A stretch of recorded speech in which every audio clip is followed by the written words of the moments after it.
আসসালামু আলাইকুম। শুরু করছি জনপদের খবর। আমি রিদিতা রেজা। এখনকার এই সংবাদ আয়োজন একই সঙ্গে চ্যানেলের ইউটিউব চ্যানেল এবং চ্যানেলের ওটিটি প্ল্যাটফর্ম আইস্ক্রিনে লাইভ স্ট্রিম হচ্ছে। সচিবালয়ে পানির পাইপ নিয়ে রাস্তা পারাপারের সময় ট্রাক চাপায় নিহত ফায়ার সার্ভিস কর্মী মোহাম্মদ সোহানুর রহমান নয়নের বাড়ি রংপুরের মিঠাপুকুর উপজেলা ছড়ান আটপনিয়া গ্রামে শোকের মাতম চলছে। পরিবারের সদস্য এলাকাবাসী ঘাতক কভার্ড ভ্যান চালকের শাস্তির দাবি জানিয়েছেন। নয়নের মৃত্যুর ঘটনায় আইন শৃঙ্খলা বাহিনীর অবহেলাকেও দায়ী করছেন পরিবারের সদস্যরা।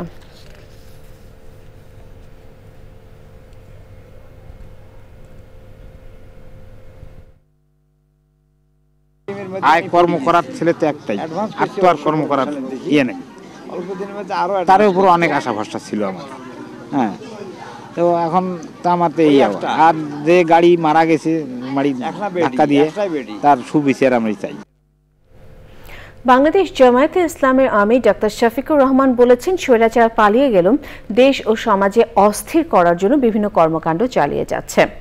তাদের সব চক্রান্ত ব্যর্থ হয়েছে এবং আগামীতেও হবে মন্তব্য করে খুলনার ডুমুরিয়ার পথসভায় প্রধান অতিথির বক্তৃতায় তিনি বলেন, যারা টানা 15.5 বছর শাসন করেছেন তারা দেশের মানুষের হাতে কাজ তুলে দেওয়ার পরিবর্তে তাদের রিজিক তুলে নিয়েছেন। অনুষ্ঠানে বক্তৃতা করেন বাংলাদেশ জামায়াতে ইসলামের সেক্রেটারি জেনারেল অধ্যাপক মিয়া গোলাম পরওয়ার, সাংগঠনিক সেক্রেটারি মুহাদ্দিস আব্দুল খালেক এবং অন্যরা।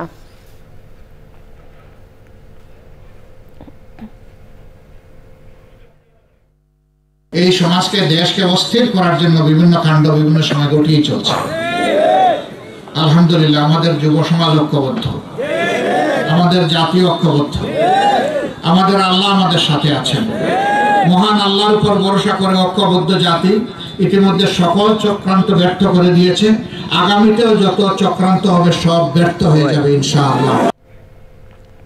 চাঁদপুরে এমভি আল বাখেরা জাহাজের নাবিক সহ 7 নৌযান শ্রমিক হত্যার প্রতিবাদ, দোষীদের কঠোর শাস্তি, নিহতদের পরিবারকে ক্ষতিপূরণ প্রদান ও নিরাপদ নৌপথ নিশ্চিত করার উদ্যোগ গ্রহণের দাবিতে সিরাজগঞ্জের বাঘাবাড়ী নৌবন্দরে বিক্ষোভ মিছিল ও সমাবেশ করেছে নৌযান শ্রমিকেরা। দাবি পূরণে সরকার কোনো উদ্যোগ গ্রহণ না করলে আজ রাত থেকে সারা দেশে নৌযান শ্রমিকদের কর্মবিরতি ঘোষণা দেওয়া হয়।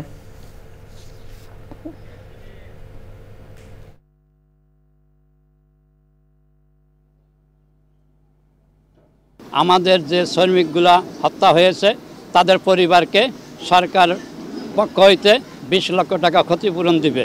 নিরাপত্তা না দেওয়া পর্যন্ত আজকে রাত 12টা 1 মিনিট হইতে সারা বাংলাদেশে সম্পূর্ণ জাহাজ চলাচল বন্ধ ঘোষণা করা হয়েছে। যতক্ষণ পর্যন্ত আমাদের দাবি দাবা না মানবে সারা বাংলাদেশ নৌ সেক্টরে চলাচল বন্ধ, মাল আনলোড সমস্ত কিছু কাজ বন্ধ। উপসচিব পদে কোটার অবসান সহ 4 দফা দাবিতে কুমিল্লায় মানববন্ধন হয়েছে। কুমিল্লার কান্দিরপাড় পুবালী চত্বরে মানববন্ধনে বক্তারা উন্মুক্ত পরীক্ষার মাধ্যমে উপসচিব পদে নিয়োগ, আন্তঃক্যাডার বৈষম্য নিরসন এবং স্বাস্থ্য ও শিক্ষা ক্যাডারে আলাদা নিয়োগ পরীক্ষার প্রস্তাব বাতিল করার দাবি জানান। মানববন্ধনে বক্তব্য দেন কৃষি সম্প্রসারণ অধিদপ্তর কুমিল্লার উপপরিচালক আয়ুব মাহমুদ, কুমিল্লা সরকারি কলেজের অধ্যক্ষ নুরুর রহমান খান, মৎস্য সম্প্রসারণ অধিদপ্তর কুমিল্লার পরিচালক আনোয়ার হোসেন, জেলা প্রাণী সম্পদ কর্মকর্তা চন্দন বোদ্দার এবং বিসিএস শিক্ষা সমিতি কুমিল্লা জেলার সাধারণ সম্পাদক আক্তার হোসেন ও অন্যরা। কর্মসূচিতে 25টি ক্যাডারের 100-এরও বেশি কর্মকর্তা ছিলেন। ঢাকার ধামরাইয়ে ভয়াবহ আগুনে পুড়ে গেছে বেশ কয়েকটি দোকানপাট। বুধবার রাতে উপজেলার বালিয়া বাস স্ট্যান্ডে আগুন লাগে। ফায়ার সার্ভিস জানায়, বালিয়া বাস স্ট্যান্ডে বিদ্যুতের শর্ট সার্কিট থেকে আগুনের ঘটনা ঘটে। পরে আগুন আশপাশে ছড়িয়ে পড়ে। সাটুরিয়া ফায়ার সার্ভিসের 1 ঘন্টার চেষ্টায় আগুন নিয়ন্ত্রণে আসে।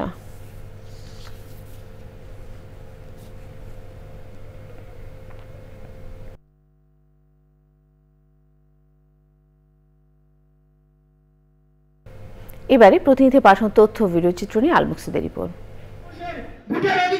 ব্রাহ্মণবাড়িয়া জেলা শহরে একটি কমিউনিটি সেন্টারে জুলাই বিপ্লব ও নতুন বাংলাদেশ বিনির্মাণে জন আকাঙ্ক্ষার রাজনীতি শীর্ষক আলোচনা সভায় প্রধান অতিথি ছিলেন নুরুল হক নূর।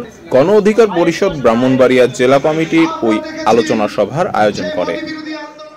নেত্রকোনায় বিজয়ের মাস ডিসেম্বর উপলক্ষে বিএনপির ভারপ্রাপ্ত চেয়ারম্যান তারেক রহমানের পক্ষ থেকে শীতার্তদের মাঝে শীতবস্ত্র বিতরণ করা হয়েছে।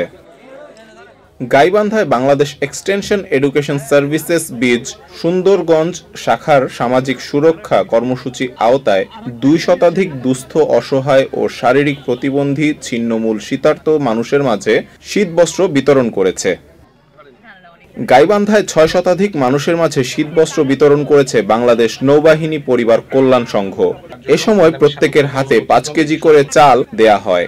নৌবাহিনীর প্রধানের সহধর্মিণী এবং সংঘের প্রেসিডেন্ট নাদিয়া সুলতানা প্রধান অতিথি হিসেবে উপস্থিত থেকে এসব শীতবস্ত্র বিতরণ করেন। কিশোরগঞ্জের হোসেনপুরে বিজয় দিবস উপলক্ষে আলোচনা সভা ও সাংস্কৃতিক অনুষ্ঠান করেছে বীর মুক্তিযোদ্ধা আব্দুস সালাম সংসদ ও সামাজিক সংগঠন। কুড়িগ্রামে প্রসবজনিত ফিস্টুলা রোগীর শনাক্তকরণে মিডিয়ার ভূমিকা বিষয়ক কর্মশালা অনুষ্ঠিত হয়েছে। কুড়িগ্রামে আদালত থেকে জমির মালিকানা পেলেও সেই জমির প্রবেশে রাস্তা বন্ধ করার প্রতিবাদে সংবাদ সম্মেলন করেছে ভুক্তভোগীরা।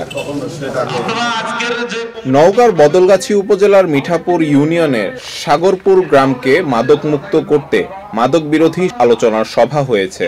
সাগরপুর উচ্চ বিদ্যালয়ের মাঠে গ্রামবাসীর আয়োজনে মাদক বিরোধী আলোচনা সভা হয়। বাংলাদেশ আওয়ামী লীগ ও শেখ হাসিনার ফেসবুক পেজে নরসিংদী জেলার ছাত্র দলের সভাপতির বিরুদ্ধে অপপ্রচারের নিন্দা ও প্রতিবাদ জানিয়ে সংবাদ সম্মেলন করেছে জেলা ছাত্র দল। নোয়াখালী বিজ্ঞান ও প্রযুক্তি বিশ্ববিদ্যালয়ে স্বেচ্ছাসেবী সংগঠন চলো পাল্টাই ফাউন্ডেশন এর পক্ষ থেকে সপ্তমবারের মতো শীতবস্ত্র বিতরণ করা হয়েছে। আল মুকসিদ, চ্যানেল আই। আকস্মিক বন্যা ও জলবায়ু পরিবর্তনের ক্ষয়ক্ষতি কাটিয়ে উঠতে দীর্ঘমেয়াদী সমাধানের অংশ হিসেবে নোয়াখালীতে গাছের চারা বিতরণ করেছে উপজেলা প্রশাসন। এমন উদ্যোগে পরিবেশের ভারসাম্য রক্ষার পাশাপাশি ভবিষ্যতে অর্থনৈতিক সমৃদ্ধিতে কার্যকর ভূমিকা রাখবে প্রত্যাশা সংশ্লিষ্টদের। নোয়াখালী প্রতিনিধি আলাউদ্দিন শিবলু তথ্য ভিডিওচিত্রে আফরোজা হাসির রিপোর্ট। নির্বিচার প্রকৃতি ধ্বংস আর জলবায়ু অভিঘাতে বিশ্বের পাশাপাশি বাংলাদেশও ভুগছে নানান প্রাকৃতিক দুর্যোগে। আকস্মিক বন্যায় বিপর্যস্ত নোয়াখালীর প্রকৃতি পুনরুদ্ধার ও আগাম দুর্যোগ মোকাবিলার অংশ হিসেবে জেলার বেগমগঞ্জ উপজেলা প্রশাসনের কর্মসূচি। নানা পদের ফলদ বনজ ও ঔষধি গাছের চারা পেয়ে উচ্ছ্বসিত শিক্ষার্থীরা। বন্যার কারণে আমার অনেক শখের গাছগুলো মারা গিয়েছে। এই গাছটি পেয়ে অনেক খুশি হয়েছি। আমি এই গাছটি রোপণ করতে পারবো। ফল দিবে, আলো দিবে, অনেক কিছু আমাদের উপকার করবে। অক্সিজেন দিবে, এই গাছটা ছায়া দিবে, তাই আমি এই গাছটা বাড়িতে লাগাবো। এটি রোপণ করলে ফল পাবো। গাছ লাগান, পরিবেশ বাঁচান। সবুজ শ্যামল দেশ গড়তে বৃক্ষরোপণের পাশাপাশি যথাযথ পরিচর্যার বিকল্প নেই বলে মত বিশিষ্টজনদের। আমাদের যে ফলজ গাছের ক্ষতি হয়েছে, আমরা আশা করি এই ক্ষতিটা পূরণ হবে। গাছের চারাগুলি বিভিন্ন জায়গাতে রোপণ করা হয়, আমাদের আবহাওয়ার কিছুটা হলেও শীতলতা আসবে। আমাদের পরিবেশের সেই ভারসাম্য রক্ষার জন্য এই জন্য গাছের ভূমিকা অত্যন্ত গুরুত্বপূর্ণ। প্রত্যেকটা শিক্ষার্থী যেরকম গাছটাকে আপন মনে করে যত্ন করবে, যে পশু পাখি অন্যান্য প্রাণী যারা হচ্ছে গাছের এই ফল খেয়ে বেঁচে থাকে, তাদেরও যাতে হচ্ছে এই আবাসস্থলটা যাতে সুরক্ষিত থাকে। বাসযোগ্য নিরাপদ পৃথিবী বিনির্মাণে ব্যাপক সবুজায়নের পাশাপাশি দরকার পরিবেশ বান্ধব প্রযুক্তি ও জীবনাচার। আফরোজা হাসি, প্রকৃতি ও জীবন ডেস্ক, চ্যানেল আই। এই ছিল জনপদের খবরে। সবাইকে ধন্যবাদ।